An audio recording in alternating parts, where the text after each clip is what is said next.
Hey, what's up everyone? It's your buddy Matt here. Welcome back to my channel. Previously in this video series, we started working on a 1968 Super Olympic with the opposed twin-cylinder 370cc engine. We dismantled it and got all the way down to the crankcase. We even ended up measuring the pistons and cylinders to make sure that everything was still in reusable condition. In today's video, I want to get all the way down to the crankshaft. I want to split that case open to see what those bearings look like because I got this really weird feeling that they're not in that great a shape. So if that sounds good, stick around. All right, so there really isn't all that much that has to be removed right now in order to have access to the crankshaft. We will, however, have to remove this clutch.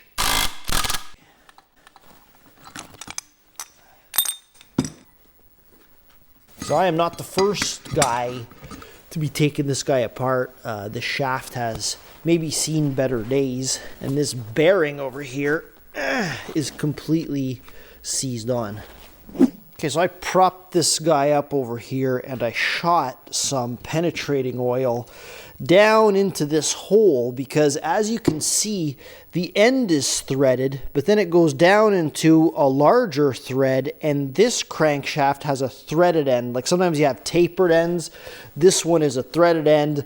From what I remember, it's threaded on, I guess, regular right-hand thread, and it has this cross bore over here, this hole that I can use to kind of get a lever on it, but I got to prevent the crankshaft from turning. So we're going to put the flywheel back on, and I'm going to try to fit something on with a flywheel puller to sort of, I don't want to just put a vice grip on the other end or a pipe wrench and damage it. That's what someone appears to have done over here in the past. So we're going to go ahead and set that up, and hopefully it's not going to give us too much of a challenge getting this guy free.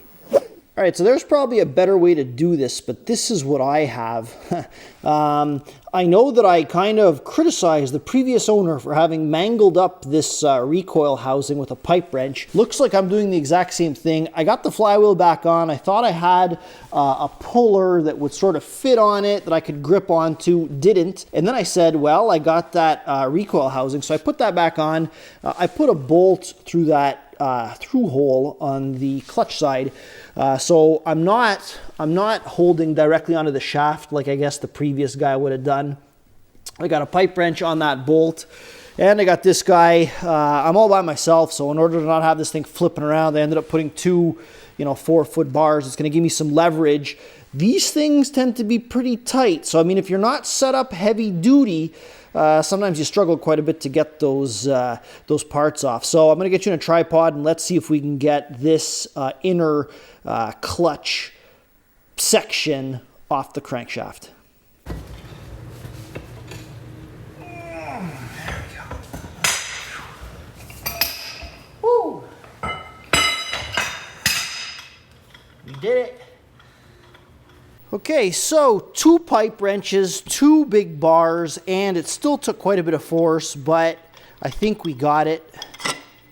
Sure enough, the crankshaft looks really, really nice over here. No rust. It's obviously been well protected throughout the years. You can even see some, I guess, lawn debris and things that would have been there since who knows when. The seal is obviously just a little bit grimy, which is normal after so many years of operation. What you don't want to see is massive amounts of oil. That could signify a leak. I think there's a spacer here. Yeah, I'll have to get a tool and pull it off, but this might be a spacer. I'm not sure. So I'm just going to go ahead quickly, remove this flywheel, and we'll start splitting this casing. Now, I'm not going to expect you to see or even hear what I'm going to show you next, but I grab onto this shaft here and I pull it up and down, and I feel a very, very small clicking feeling. And that's a little bit of wear in the bearing that's in here.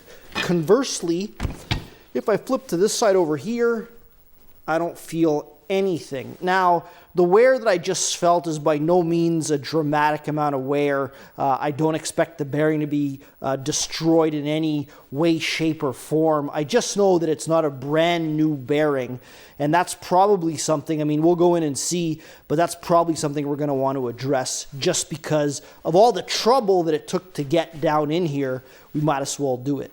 So first things first, we'll just remove this cover over here. What's peculiar about these 370s is that they have a regular ball bearing, I believe, and then they have like a two-part roller bearing, like a conical roller bearing. That, you know, you don't usually see that in engine designs nowadays, but that's what they decided to have on this engine over here. There we go. Slow and steady, folks. You know what? And we're actually going to mark, before we take it off, we're going to go ahead and mark. I don't know if we can put it on in 3 different ways, but I'll go get my punch. We'll give it a little marking. You know what? We put a punch here for when we took off that stator. Let's go ahead and put another punch right over here. Right there. So we'll line up this punch mark with this punch mark. That way we know. Ooh, what do we have here? So this is why we're doing what we're doing. It didn't look great from here, but when you turn the bearings over, they did feel okay, maybe a little rough.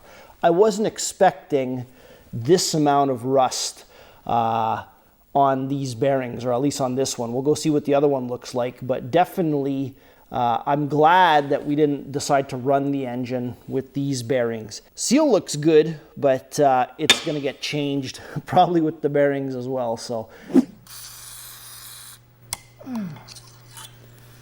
next, I think we'll take off these nuts over here, and that should allow us to split the casing. There seems to be another snap ring that's holding this bearing, but I have a hunch it's going to hold it up against the casing. And we're going to hope that the bearing stays where it is and that it's going to come off on the shaft. We'll try to pull it out like this. So fingers crossed.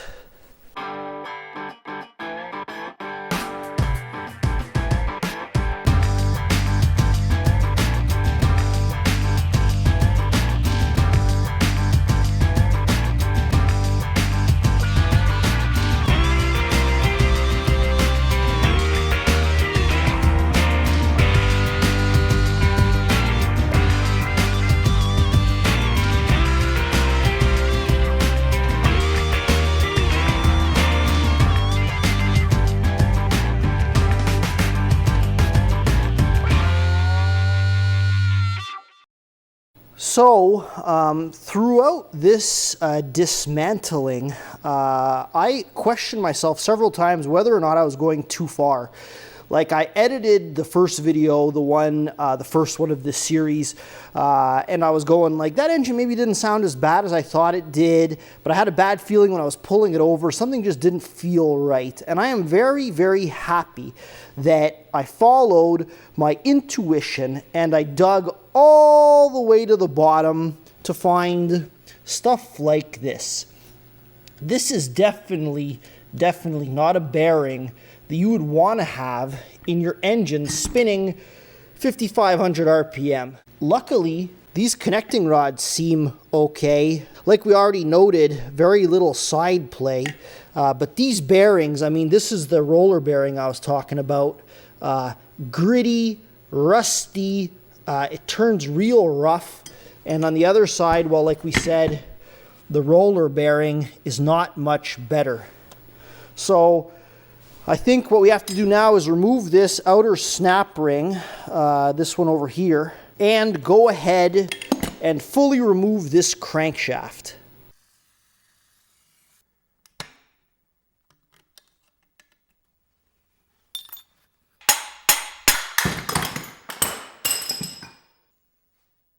So here we are, split open. The job is essentially done, the disassembly job at least. The good news is that if you look at the needle cage bearings through these little holes, there is no rust in there, and you can feel that that's really nice and free.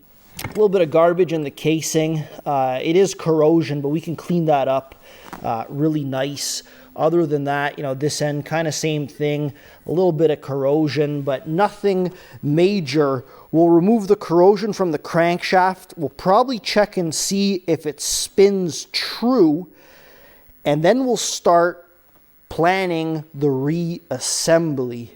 So like I just sort of mentioned, I'm actually really happy with what I'm seeing. I mean, that might seem counterintuitive, but I am, because I wouldn't have wanted to go this far and find out that everything was in perfect shape. We're not doing this for nothing. I think that also demonstrates the importance of taking your time. Like, if we were really just preoccupied with getting this thing out into the snow, we would have overlooked these potential problems, and it would have ran. Like, we would have been able to take it out and ride it, but for how long? And the potential damage that it could have caused may have been irreparable.